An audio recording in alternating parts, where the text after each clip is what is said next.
Good morning. I want to let y'all know yours truly got a letter from our president, Joe Biden. Now, I say our president because he's everybody's president, whether you agree with his politics or not. And, for president number 45, people didn't necessarily understand that. Whether you like the policies or not, the dude's still your president. So, via snail mail, I got a letter from Joe Biden. And that letter said that by June, every American will have the vaccine made available to them. This is good news.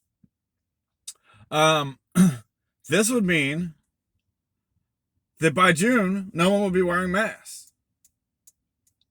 By June, everyone will be vaccinated. And for those of us that don't want to be vaccinated, that's good. Because all the bases are now covered. The people that want to be vaccinated. The people that don't want to be vaccinated and want to remain at risk, we're all covered. So, this should mean that things will go back to normal and we'll get our liberties back and all the stores will open back up on 100%. Well, I live in Florida. Everything's good down here. But I don't know where you're at.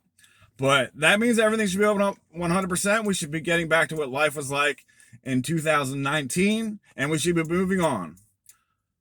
So then why is there the suggestion of the vaccine passport? And this isn't something I've looked into too much, but apparently they're pushing a vaccine passport, and some states or cities are already using them, which is an app on a phone to track you saying, hey, I've been vaccinated. Here's my, yellow star, David. So if everything is going to go back to normal and everybody's vaccinated and everything is good, why would we lose more liberties? Will we get those liberties back in the first place? I don't know. These are questions yet to be seen. Answers yet to be seen. So, good old snail mail. I wonder why they still use the postal service. When I got any messages from or any letters from President 45, I got it via the internet through the email services. So maybe old Joe doesn't know how to use the computer. That could be something. But the post office, why the post office? Oh, wait a minute. In case we need to fortify any elections if things aren't going the way we want them to go. That's why we need the post office. So, also, another great medical move by Joe Biden and his administration. There's an article on the front page of the USA Today, and this goes back to April 7th. So I just happened to find this at the gas station. And it's called One Woman Struggling. Rationing insulin, skipping meals. I can't speak English this morning, apparently. So this is a story about a woman who occasionally has to skip meals. She works. She occasionally has to skip meals in order to ration her insulin because insulin prices are going back through the roof. Now, President 45 did write an executive order and have a plan that put a cap on insulin prices because this is a drug people need to live. This is the only way they're going to live. The only way they're going to survive life is if they have insulin. So President 45 made sure and put a cap on insulin prices so people couldn't be overcharged by these pharmaceutical companies that run this country at this point. So, our dear leader, Joe Biden, and he's still my leader because I'm an American and he's the president of the United States. Our dear leader, Joe Biden, removed that cap. And now we have articles about people struggling to pay for their insulin because they're diabetic.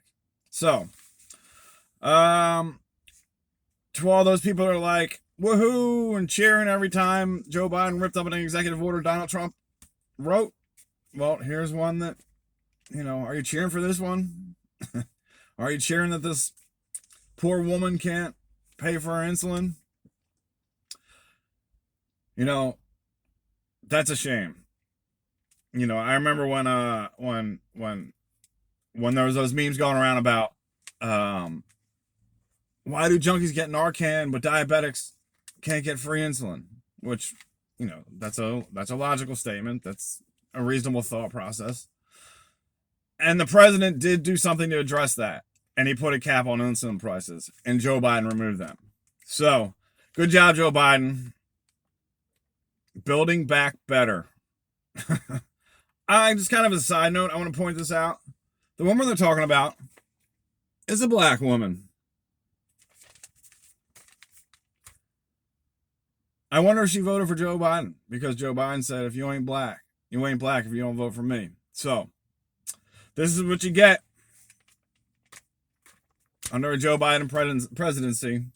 Progressive agendas, money-making schemes, and throwing the people that you supposedly cater to under the bus. So, there you go. Progressivism sucks, and progressivism is a mental disorder. Boy, I couldn't spit them words out for nothing, huh? So, anyway, it's Tuesday. Have a good day. I'm on my way to work. I'm an American. That's what we do. We go to work every day. We work hard. And we make money. So, you guys have a great one. Thanks for listening. Hey, and check it out. If you like this video, share it. Share it to your friends. Share it on Facebook. And subscribe to the channel. And I'd greatly appreciate it. Comment on it if you agree or disagree or however you feel about it. I'd like to hear back from you. So, like and share. The Tattooed Libertarian on YouTube.